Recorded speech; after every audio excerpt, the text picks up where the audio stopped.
Балақай, туыстық атауларды үйренейік, менімен бірге қайталашы. Баба, арғы ата, үлкен ата. Ата, әкенің әкесі, бергі ата. Әже, әкенің шешесі, үлкен әже. Әке, өзінің туған әкесі. Апа, өзінің туған шешесі, немесе анасы. Әпке, өзінен жасы үлкен қыз. Қарындас, өзінен жолы кіші қыз. Аға, өзінен үлкен ұл бала. Іні, өзінен кейінгі ұл бала.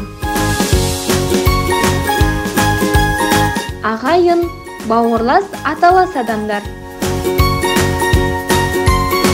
Жеңге, ағаның әйелі.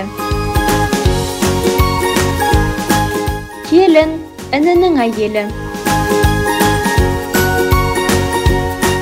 Жиен, күйеуге шыққан әпкеден не қарындастан туған бала. Жезде, әпкесінің күйеуі. Күйеу бала, қарындасының күйеуі. Немере, ата-ананың ұлынан туған баласы.